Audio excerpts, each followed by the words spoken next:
What's going on, guys? We are back and I'm going to showcase you one of my favorite builds, the Spear IG. It's a build designed for main melee, a macro melee lead that can control areas, disable enemy pathings, enable your teammates. It has a ton of survivability, but at the same time it still packs a punch thanks to the Spear. You have the setup with the shells, with the sweeps. You can control the positions and take fights under frosted areas, which is always going to benefit yourself or your team around you.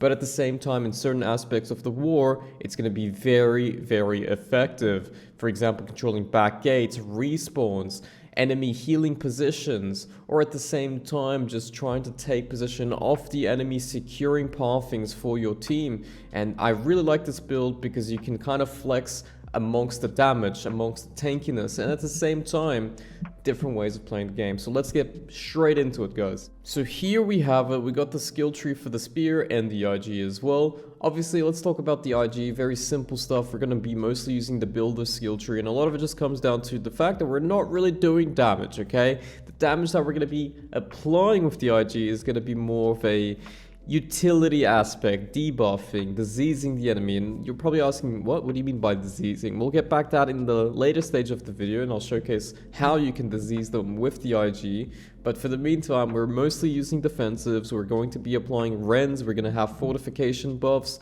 we're going to have CDR buffs, and we're utilizing the pylon to charge up our rune a lot faster. And of course, you really can't play IG without having Entomb, and Entomb is just such an OP ability. Free cleanse, free fortify, and yeah, we're gonna have to keep that.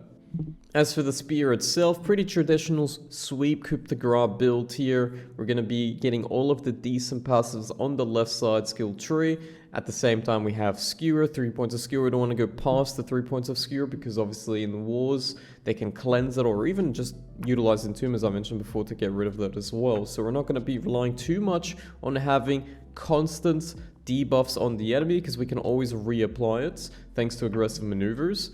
But we just obviously want the traditional bread and butter abilities. Skewer to gap close to empower yourself, Perforate as well to empower yourself with exploited weakness, and at the same time rending the enemy. You can always set it up with sweep, or you can just, use coup de grace after sweep if they're below 30% HP.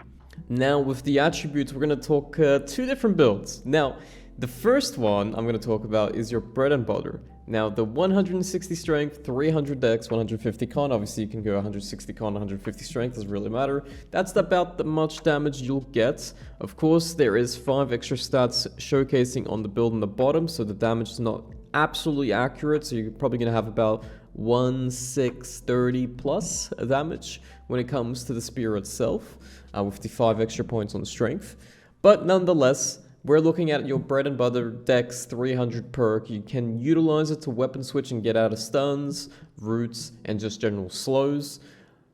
But on the other hand, we have one that I would actually prefer, but it's very hard to attain it. Now, to attain the 200 strength, 265 dex, and 150 con, you need to only have a certain amount of magnifies, because if you have too many magnifies, I believe if you have 3 magnify pieces or more, you just cannot attain this because it will just go over the threshold. So as soon as you try to put 250 dex, it's just going to be amplifying to like 300. So 200 strength, 265 dex, and 150 con is possible if you have every single piece in your gear, jewelry, and weapons at 700 gear score, and also 2 magnify or lower. Now, why would I recommend this build? Well, obviously the damage is a lot higher, as you can see. You're doing about 5% on its own increased damage on the Spear, but you're also gaining the 200 strength perk, which increases your damage by 10% if the enemy is stunned, slowed, or rooted. And of course, playing the IG, utilizing the Ash Shower, as soon as you Ash Shower, not only do they get the 10% rend, but you also get your 10% bonus damage from the 200 strength perk. So just on that alone, you get 20% plus the 5% from the split attributes, and you can see that the damage difference is significant. Now, of course, you lose the 300 dex perk, but it is definitely worth it if you can go for this approach.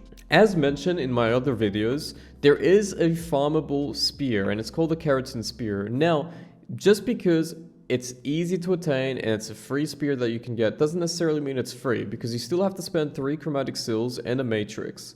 It will be cheaper than the Inductor Spear, but it still will not be a Abyss Spear. It's a good spear, don't get me wrong. If you already have it, then I would highly recommend using it. But what you want on it as a third perk is Plagued Crits. Plague Crits is essential because it's going to be utilizing a specific tech at the later stage of this video. I'll talk about that then, but for the meantime, if you're gonna craft something, craft the Inductor Spear, get Attunement, get Penetrating Backstab, and Plague Crits. That's your BIS, your ultimate damage spear that's gonna prevent enemy healers from actually getting effectiveness, but at the same time pack a punch when it comes to the damage itself against bruisers, against heavy melee decks like yourself, even against lights that are utilizing the featherweight. Penetrating Backstab is extremely good. And then as for the Ice Gauntlet, it's not really that demanding. There's no real Ice Gauntlet you can actually farm that's going to have the 2 perks that are mandatory, which is Healing Tomb and Plague Crits. So I would just recommend getting a Chromatic Seal craft. Get someone to craft you from an Arcana. Make sure the Moldingdale Fort is locked so that way you don't have to use the expensive materials on one of the slots. But yeah, as I mentioned, Chromatic Ice Gauntlets, Healing Tomb, Plague Crits lock, you're most likely going to either get Vicious or Keen. Keen is the second role, but Keen being the BIS for this build, and a lot of it just comes down that you want to have crit chance when you are on the Ice Gauntlet to proc your Plagued Crits. Alright, so we already covered a lot of this in our previous videos, but we're going to cover it once again, and we're going to talk a little bit more specifics, a little niches to go with the Spear IG, and some updates that I haven't really covered in the previous video as well. These are the top 3 builds that I would recommend. Obviously, the top 1 can only be attainable in 3 pieces. It's going to be the pants and the gloves at Savage Divine Mutation, and also the pants plus the boots at the Death's Mutation 3. The other pieces you can't get it, but of course there's only 2 pieces remaining, one of them being the Void Plate for your chest, and then the headpiece. You can attain the new dungeon that has Elemental Aversion and Enchanted Wood, but that would be the only piece to get, and you're also going to be forced to utilize Magnify because all of those pieces come with Magnify, so you're at least going to have a +1 Magnify, which will be the headpiece most likely, so you got to be very careful about that. Now the Ankh, I actually don't deem it necessary. I've been playing a lot without the Ankh, and I've been utilizing Endless Thirst, and although I don't think Endless Thirst is an amazing artifact, I still think it's better than using your traditional earrings. So I've either locked Regen or Nimble. I'm currently using Regen on the Endless Thirst, and I believe Fortifying Toast is amazing. When you proc it, you really feel it. It's extremely good for a build like this as well that plays around fortifications, including the Shuriken fortification that you get from your pieces. And yeah, I mean, if you don't have the ability to utilize the top 1 build, Savage Divide is just not a rotation right now, nor is Deaths, and you've missed out the last week's rotation, then you could go for the top 2 or the top 3. Shirking Heals is going to get buffed. It's going to go from 10-second cooldown to a 7-second cooldown. However, in the next season, it's not going to work with the Ankh. So even though you have the Ankh and Shirking Heals, the heals that you proc from Shirking Heals will not get amplified by the Ankh. So just a heads up there. Whereas top 3 is kind of my budget approach. Shirking Forward Health Conditionings can be Thrust Conditioning, Slash Conditionings, just really depends on what you want. And yeah, the only perk you really need to slot in when it comes to weapon perks is the Fortifying Perforate on your gear. As I mentioned, Healing Tomb is going to go on your Ice Gauntlet. And when it comes to the remaining jewelry, I would just recommend the champion stuff. The champion's amulet's really good. Shirking in Power can trigger while you're inside of the Entomb, which is amazing because as soon as you come out of the Entomb, you're going to have 4 times stack, and you can even weapon swap. It doesn't remove Shirking in Power either. On top of that, Champion's Ring, I wouldn't say it's the best. You can also go for the Soul Pollen, which has Leeching instead of Invigorated Punishment. Invigorated Punishment, you're just not going to get that much value from a build like this. But if you already have the Champion's Ring, slot in Thrust Damage, and if you have the Champion's Amulet, just slot in Thrust Protection, and you're set when it comes to remaining jewelry. And then for the gems, just go for 4 Onyx, 2 Opals, 2 Rubies if you have gone for the Thrust Protection. I would recommend Thrust Protection over Flame Protection, because if you go the other way around, and then you slot in 2 emeralds, which is obviously going to be the Thrust Protection, instead of the rubies, they only provide 5% each. So you're going to be losing 2% in total instead of slotting 2 rubies that actually give you 6%. I know, it's kind of weird, but we're just min-maxing here. We're getting 2% extra off the type of protection we're slotting in, which is definitely worth mentioning. Additional info here on the right side, Cunning Heart Rune of Primal Fury, Stalwart Heart Rune of Stone Form, or Brutal Heart Rune of Grasping Vines. Which one should you go for? And it really depends on your teammates' runes as well.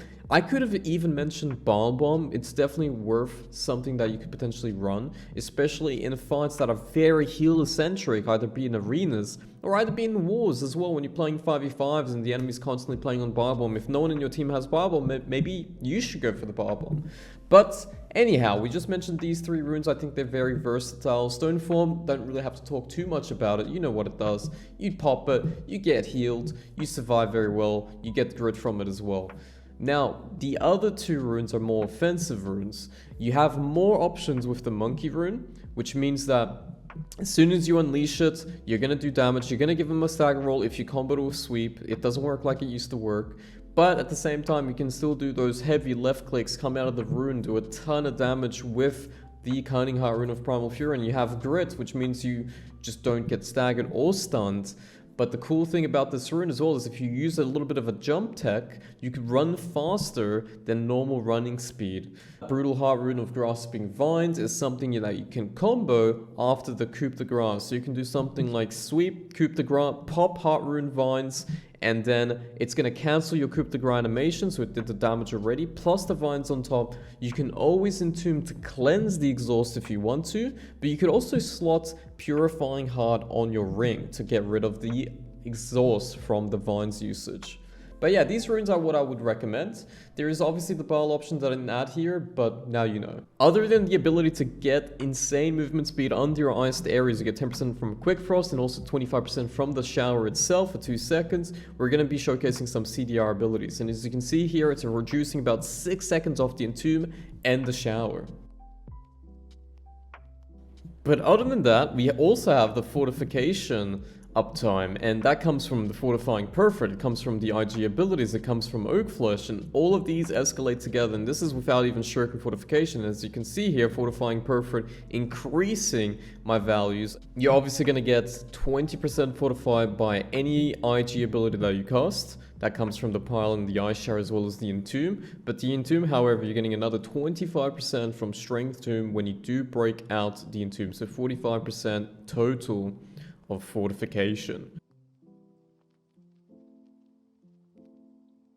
And to top all of that, you're also going to escalate it with Oak Flesh or Gemstone, or even the Shuriken Fortification that I'm proccing here, and it starts to get some ridiculous numbers.